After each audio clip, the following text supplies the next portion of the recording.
Boa noite, irmãos, a paz do Senhor. Vamos continuar então agora os nossos estudos sobre os profetas menores.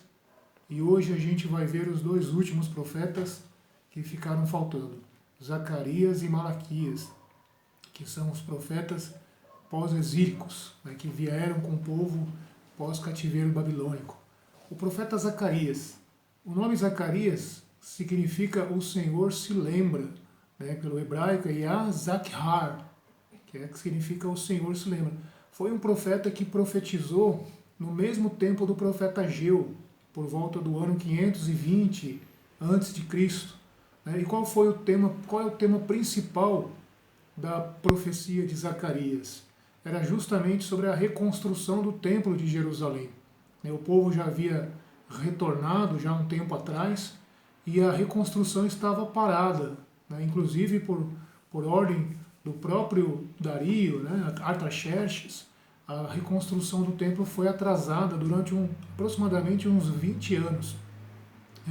Então Zacarias e Ageu, eles são usados por Deus para profetizar durante essa época e exortar o povo a que volte a dar andamento à reconstrução do templo de Jerusalém, que estava destruído. Os alicerces iam ser lançados, e o povo tinha essa tarefa da reconstrução. Zacarias provavelmente era filho de sacerdote, que a gente vê no começo do livro dele. Ele era filho do sacerdote Ido, ou Ado, em outras versões, e ele veio, e esse sacerdote ele veio com outros sacerdotes da Babilônia, da época da Babilônia. Eles voltaram para Jerusalém e ali eles se estabeleceram. Vamos ler o começo do livro de Zacarias para a gente poder ir se situando. Eu vou pegar aqui a minha versão, vocês podem acompanhar aí na versão de vocês.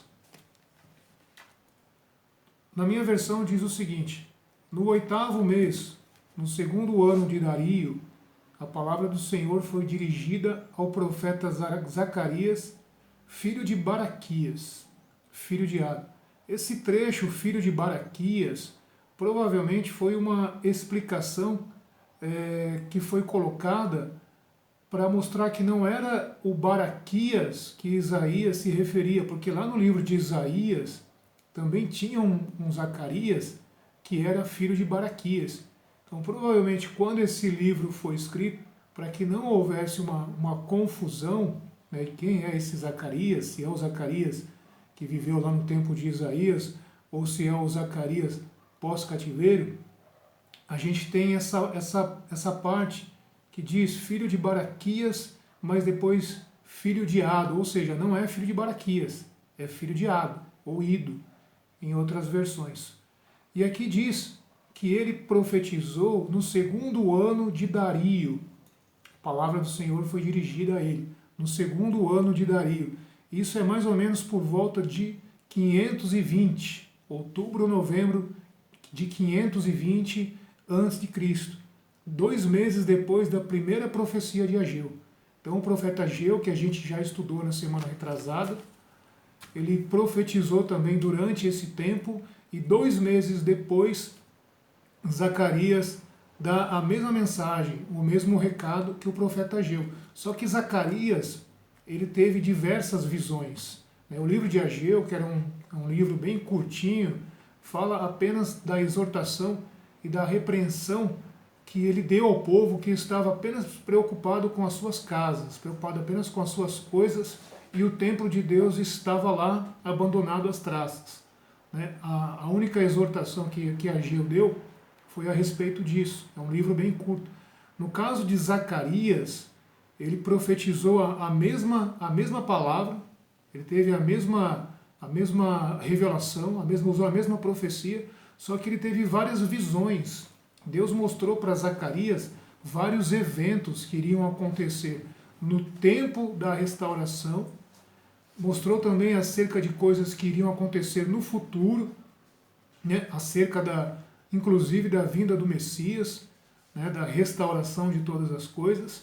É um livro bem difícil de entender, é um livro bem profundo, que tem várias revelações difíceis de compreender e difíceis de entender, porque também é um livro escatológico, né, que trata de assuntos acerca do fim dos dias, né, da volta de Jesus, do milênio, do dia do Senhor. Então é um livro bem complexo, para a gente entender. Continuando o capítulo 1, no verso 2, o Senhor esteve profundamente irritado contra vossos pais. Tu lhes dirás, assim diz o Senhor dos Exércitos, retornai a mim, diz o Senhor dos Exércitos, e eu retornarei a vós, diz o Senhor dos Exércitos. Não sejais como vossos pais, a quem os antigos profetas anunciaram. Assim diz o Senhor dos Exércitos. Repara como se repete, logo no capítulo 1, esse título, Senhor dos Exércitos. Parece que esse tipo de texto é para afirmar, né? Para afirmar na mente dos ouvintes ou dos leitores que quem está falando é o Senhor dos Exércitos, é Deus. Não é uma palavra do profeta, não é uma ideia, uma filosofia do profeta, né? Uma coisa que o profeta viu, ficou incomodado e resolveu fazer um discurso. Não, é uma revelação do próprio Deus. É por isso que o profeta, inclusive a maioria dos profetas menores, ou quase todos, né, os profetas do Antigo Testamento, eles sempre assinavam, né, as suas profecias dizendo, assim diz o Senhor, para mostrar claramente que aquilo não era deles, que aquilo era revelação do Senhor, era palavra de Deus, para que fosse respeitada e temida. Convertei-vos de vossos caminhos perversos e de vossas ações perversas. Mas eles não ouviram e não me deram atenção, diz o Senhor. Então Deus está explicando aqui primeiro para o povo que havia regressado da Babilônia o motivo de seus pais terem sido levados cativos, porque eles não deram ouvidos às ordens do Senhor, né? Eles não deram atenção às mensagens que os profetas traziam e por isso eles foram levados cativos. E Deus estava pedindo para que eles não tivessem o mesmo comportamento, né? Porque a história agora seria outra. Deus estava disposto a escrever uma nova história na vida desse povo. Deus estava disposto a escrever uma nova história no sentido de que eles fossem abençoados ali naquela terra. Jerusalém estava totalmente destruída, o templo estava totalmente destruído. Quando o povo voltou e viu aquela cena, aqueles 50 mil que voltaram na primeira leva, na primeira volta, né, com Ageu e Zacarias, quando eles viram aquela cena, muitos deles que haviam testemunhado a grandeza do templo antes, eles ficaram profundamente abatidos e tristes, né, de ver aquela destruição. Imagina, você é levado cativo, jovem, deixa para trás um templo maravilhoso, né, uma cidade maravilhosa, e quando você volta, 70 anos depois, muitos destes aqui estavam vivos ainda, eram já idosos, mas quando você volta e vê aquela cena, muitos deles ficaram abatidos e ficaram ali tristes com aquela situação. Mas Deus, ele usa o profeta dizendo que agora seria um tempo novo, seria um tempo de restauração, seria um tempo onde Deus iria abençoá-los, se eles não fossem teimosos como foram os seus pais, os seus antepassados. E a tarefa da reconstrução desse templo ficou a cargo deste povo que retornou. Deus deu a missão para que eles reconstruíssem esse templo. Eles estavam reconstruindo até em primeiro momento, né? Mas depois os inimigos que se levantaram contra, a gente já viu isso no livro de Esdras, Sambalate, Tobias e aqueles amonitas, eles se levantaram contra isso, contra os judeus, mandaram cartas para o rei Artaxerxes, dizendo que os judeus estavam reconstruindo uma cidade rebelde, né, que eles estavam fazendo isso para se rebelar contra Artaxerxes, e aí o rei Artaxerxes manda parar essa reconstrução, né, dá ouvidos a esses inimigos dos judeus, manda parar a reconstrução, com razão, porque O rei Artaxerxes, ele foi procurar lá nos registros reais e ele realmente descobriu que a cidade de Jerusalém no passado era uma cidade de reis rebeldes, de reis que se levantavam contra as autoridades estrangeiras. Isso aconteceu na época de Nabucodonosor. Deus mandou que o povo se entregasse de livre e espontânea vontade, que não se rebelasse, mas o povo não quis se entregar, principalmente por causa dos seus reis, que só davam maus conselhos.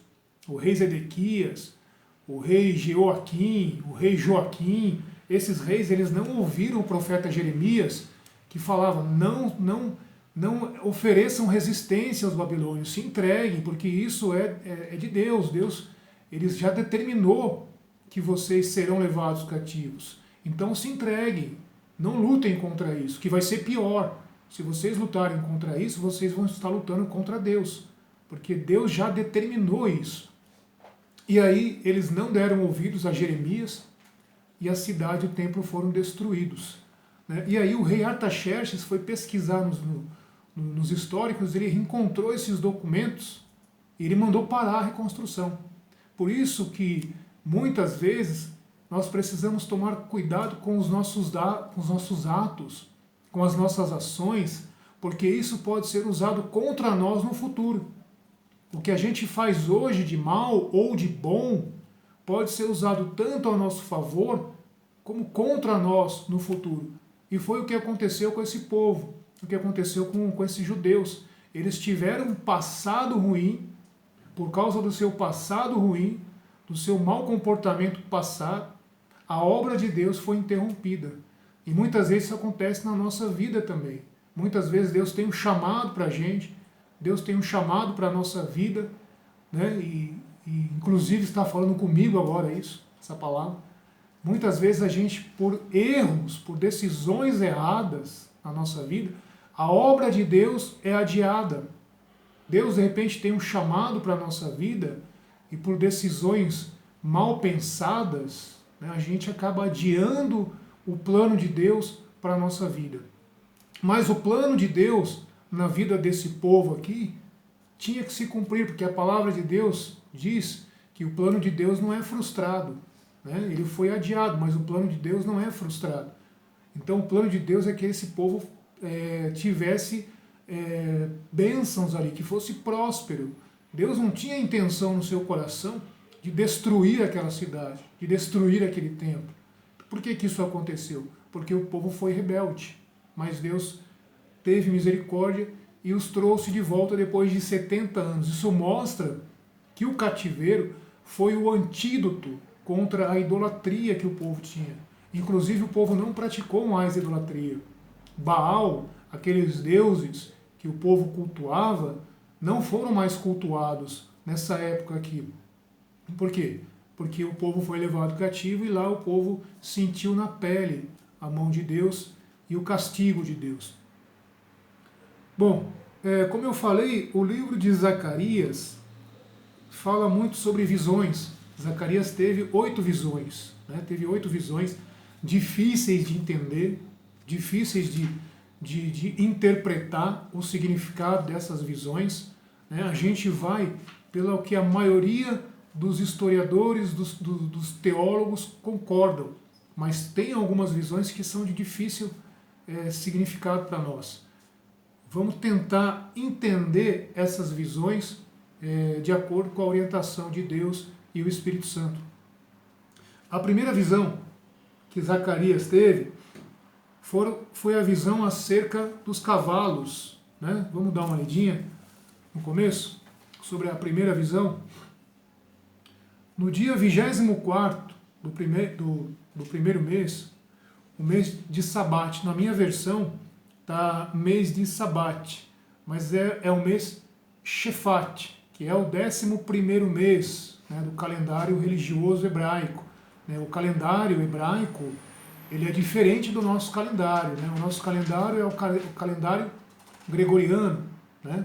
O calendário hebraico era diferente. Inclusive o calendário hebraico ele teve 2 variantes, uma antes do cativeiro e outra depois do cativeiro. Até o calendário hebraico foi mudado, foi alterado pós-cativeiro. E esse mês de Shevat, que é o 11º mês do calendário hebraico, no nosso calendário é por volta de fevereiro, meados de fevereiro. Né? Então, essa visão que Zacarias teve foi por volta do ano 519, meados de fevereiro de 519 a.C., ou seja, um ano antes, né, da sua profecia. A palavra do Senhor foi dirigida ao profeta Zacarias, filho de Baraquias. Novamente aparece a informação filho de Baraquias. Ele não é filho de Baraquias. Tá? Isso aqui provavelmente algum escriba colocou aqui para mostrar que Isaías também fala sobre esse Baraquias, sobre esse Zacarias, filho de Baraquias, que é outro Zacarias. Isso pode ter sido um erro de tradução também. Na sua Bíblia, se estiver aí filho de Baraquias, foi algum escriba que colocou isso aí, mas ele não é filho de Baraquias. Ele é filho de Ado, ou de Ido, né, que é aquele sacerdote que voltou do cativeiro com os outros 50.000, na época de Neemias e Esdras. Nestes termos, eu tive uma visão durante a noite. Eis um homem montado um cavalo vermelho. Cavalo vermelho, a gente vê no Apocalipse, né, o livro de Zacarias, ele não explica a cor e o significado desses cavalos. Né, não explica, assim como no livro de Apocalipse também tem os mesmos cavalos. Se a gente for ver lá no livro de Apocalipse, também fala sobre visões de cavalos. Mas lá a gente tem uma noção maior do que representam aqueles cavalos. A gente sabe pelo livro de Apocalipse que o cavalo vermelho ele simboliza a guerra. Né? Por quê? Porque está lá em Apocalipse. Mas no livro de Zacarias não tem nenhuma referência. O cavalo vermelho simboliza tal, o cavalo baio simboliza tal. Né? A gente tem essa ideia, os estudantes, né, os teólogos da Bíblia, chegam a essa conclusão baseados em Apocalipse. Montado um cavalo vermelho, estava parado entre as murtas que havia num vale profundo. Atrás dele estavam cavalos vermelhos, então tinham mais cavalos, alazões e brancos. Então são três tipos de cores, né, de cavalos. Em outras versões também, mais para frente aqui, acrescenta-se os cavalos pretos. Né? Então eram 4 tipos de cavalos: os vermelhos, os brancos, os alazões, né, ou verdes, ou baios em outras versões. Né? O mais correto seria verde. Né? Cavalo baio, tem versões que falam que é cavalo baio, tem versão que fala que é cavalo verde, que é alazão. É a mesma coisa, significa a mesma coisa. E também os cavalos pretos. Bom, os cavalos vermelhos a gente já falou, provavelmente simboliza a guerra. Né? Os cavalos brancos, aqui no caso, simboliza o quê? Majestade. Né? Porque quem montava os cavalos brancos, geralmente eram os reis. Né? Então simboliza a majestade.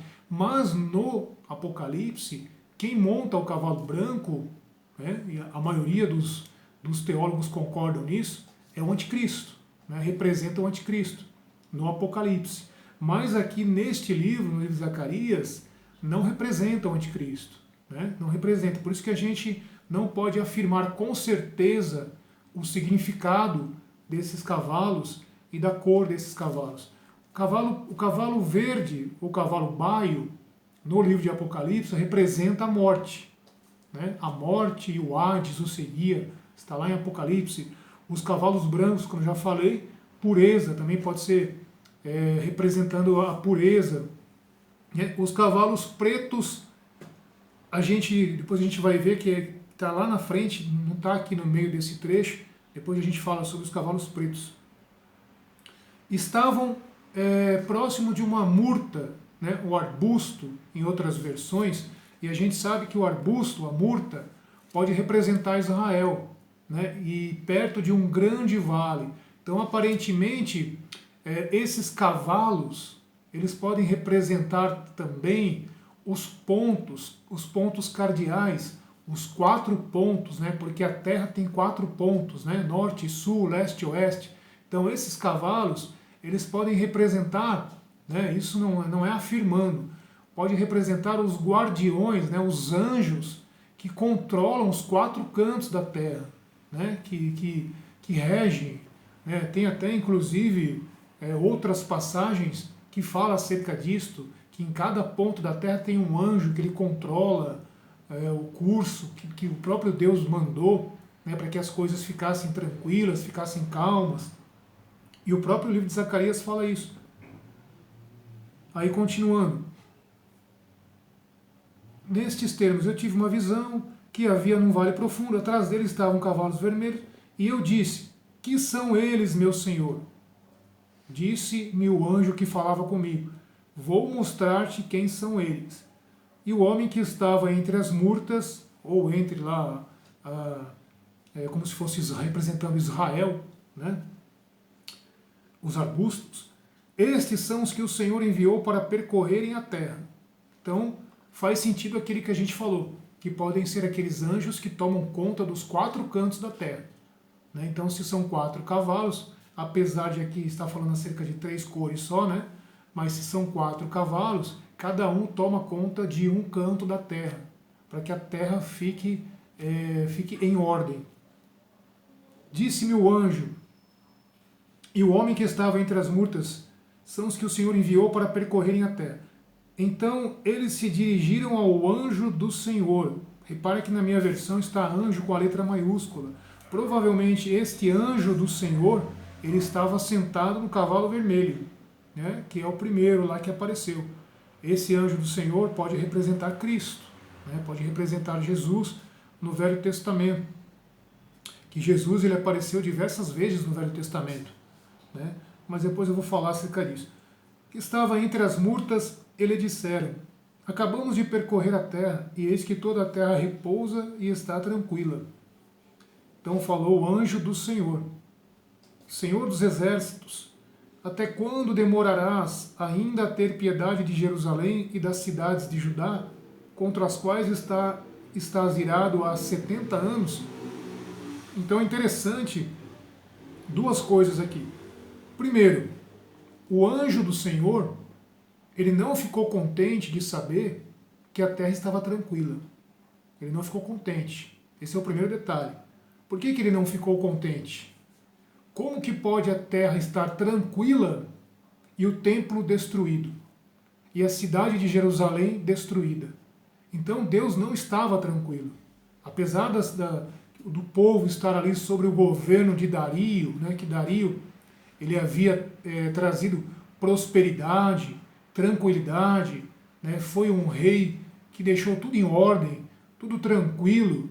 Né, isso remete inclusive ao tempo do anticristo, né, onde tudo vai estar tranquilo, tudo vai estar calmo, não vai haver mais peste, vai resolver todos os problemas. Dario aqui ele simboliza um tipo de anticristo, porque ele conseguiu deixar tudo tranquilo, mas o anjo do Senhor, ao mesmo instante que ele recebe essa notícia, tudo está tranquilo, então quer dizer que tudo está tranquilo, mas a minha cidade está destruída. E aí ele pede, ele se volta para Deus, né? E ele fala, Senhor, até quando o Senhor não vai se compadecer de Jerusalém, que o Senhor está irado há 70 anos? O outro segundo detalhe que eu tirei nesse trecho, o primeiro detalhe é sobre essa tranquilidade que incomodou a Deus. E o segundo detalhe que eu tirei aqui é que o anjo ele esperou 70 anos para fazer essa oração. Por quê? Porque ele sabia que se ele falasse antes, não ia resolver. Porque Deus já tinha determinado que seria 70 anos. Por isso que muitas vezes tem orações que a gente faz e Deus não ouve, porque ainda não chegou o tempo. Temos que ter sabedoria, inclusive, na hora de orar. Porque se a gente pedir coisas que ainda não é o tempo, a gente vai estar orando em vão. Então esse anjo aqui, né, que representa Cristo, e a gente vê aqui a participação da Trindade, né, o Filho falando com o Pai, Pai, até quando o Senhor vai ficar irado com Jerusalém? Né? Jesus ele fez essa oração na hora certa, porque ele sabia que já era tempo de que Deus se compadecesse de Jerusalém. Já haviam passado os 70 anos. E aí o Senhor respondeu o quê? O Senhor respondeu ao anjo que falava comigo com boas palavras, palavras consoladoras. Então repara que não eram mais aquelas palavras duras que o profeta Jeremias trouxe e os outros profetas. Eram palavras consoladoras, eram palavras boas. Por quê? Porque o castigo já havia passado, né? Jerusalém já havia sido castigada. Então, a punição já tinha se cumprido, 70 anos, já houve a plenitude da punição. Então agora é hora de quê? De recomeço, de recomeçar tudo de novo. Então o anjo que falava comigo, me disse, proclama, assim diz o Senhor. Na minha versão, toda vez que eu falo Senhor, na minha versão está Yahvé, mas eu mudo para Senhor por respeito dos exércitos. Eu tenho um grande ciúme de Jerusalém. Em outras versões está zelo. Né? A palavra zelo, a palavra ciúme é a mesma coisa. De Jerusalém e de Sião. E estou irritado, estou sumamente irritado com as nações tranquilas. Olha só, Deus ele fala assim, como assim essas nações estão tranquilas, enquanto a minha casa está destruída? Eu estou irritado com esta tranquilidade. Então, muitas vezes, Deus ele se irrita com a nossa tranquilidade, com a nossa indiferença. Essa tranquilidade aqui, ela beira a indiferença. Né? E isso, muitas vezes, serve para a gente também.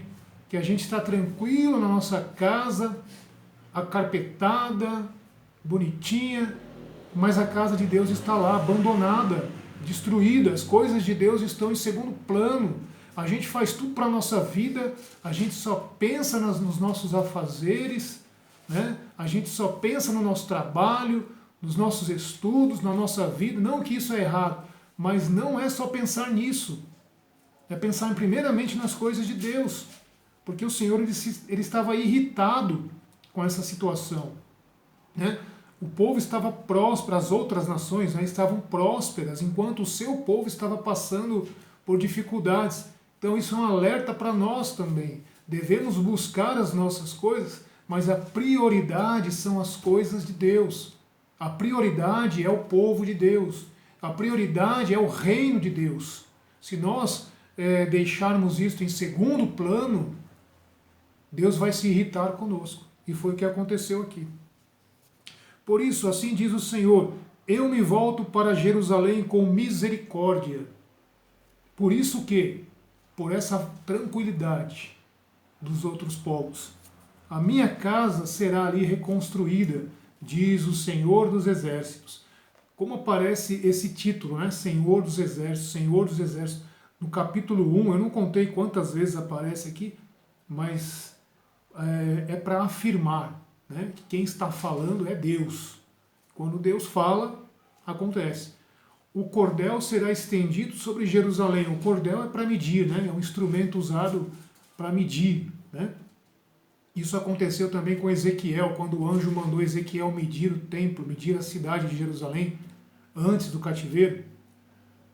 Proclama ainda, assim diz o Senhor dos Exércitos, de novo o termo, minhas cidades terão abundância de bens, minhas cidades. Repara que Deus ele toma posse, né?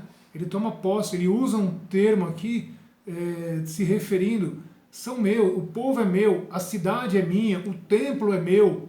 Né? Deus ele mostra claramente quem que está sobre o controle, né? De a quem pertence essas coisas. Terão abundância de bens, o Senhor consolará Sião novamente, ele elegerá novamente Jerusalém. Então a primeira visão, resumindo, né, os cavalos eram os anjos, né, que estavam ali, e eles estavam cobrando de Deus, olha só, eles estavam cobrando de Deus para que o Senhor se compadeça de Jerusalém. E Deus dá uma resposta afirmativa. Segunda visão, chifres e ferreiros. Levantei os olhos, e eis 4 chifres. A gente sabe que chifre representa poder, né? Representa reino, autoridade. A gente vê isso também em Apocalipse. Eu disse ao anjo que falava comigo, quem são eles? E ele me disse, estes são chifres que dispersaram Judá. Quem são esses chifres? Pela história, né? Se a gente for ver pela história, quem são esses chifres, ou esses reis, ou esses reinos que dispersaram Judá? A gente pode imaginar Assíria, né? Babilônia, Medo-Pérsia e Grécia. Por quê? Porque é o tempo do profeta aqui, né? Apesar que Grécia veio depois, mas até o tempo do profeta, os chifres, né, que dispersaram Judá são esses quatro: Assíria, Babilônia, Medo-Pérsia e Grécia. Outros estudiosos acrescentam Roma, tira a Síria, né, como primeiro, coloca a Babilônia como primeiro e acrescenta Roma no final. Eu não gosto de pensar assim porque Roma veio bem depois. Roma viria ainda uns 200 anos depois, né, dessa revelação. Então, eu acredito que estes chifres que o profeta está vendo aqui representam Assíria, Babilônia, Medo-Pérsia e Grécia, que foram justamente desses reinos que se levantaram os reis que mais perseguiram os judeus, que mais dispersaram os judeus, e futuramente Roma também. Depois o Senhor me fez ver 4 ferreiros. Esses ferreiros, isso aí é o meu ponto de vista. Os ferreiros, a maioria dos estudiosos acreditam que são anjos, né? Que são anjos que dispersaram estes povos. Na minha visão, ferro, qual é o símbolo, qual é a nação, qual é o poder, né, que tem o símbolo do ferro? Daniel viu isso. Se a gente for ver lá na estátua que Daniel viu, e a gente vai estudar depois sobre o livro de Daniel, Daniel viu uma estátua. E os pés daquela estátua eram de ferro. E quem representa os pés, quem representava os pés? O Império Romano. Então, na minha visão, quem vai dispersar estes reinos aqui, e a história comprova isso, foi o Império Romano. Foi o Império Romano que dispersou. E foi justamente na época do Império Romano que Israel se estabeleceu na Palestina. Que Israel e Judá se estabeleceu ali. Claro que eles eram vassalos de Roma, eles pagavam impostos, mas eles estavam ali, na terra deles. Enquanto que na época da Síria, da Babilônia, da Medo-Pérsia e da Grécia, eles estavam espalhados. Foi na época do Império Romano que eles começaram a voltar para a Palestina. Por isso que na minha visão, né, estudando, eu acredito que esses ferreiros aqui, eles simbolizam, 4 ferreiros, né, eles simbolizam o Império Romano. Mas também não podemos descartar essa outra ideia de que são anjos, né, porque realmente, né, Deus é que determina, né, a história. Então Deus usa também os anjos para que os seus propósitos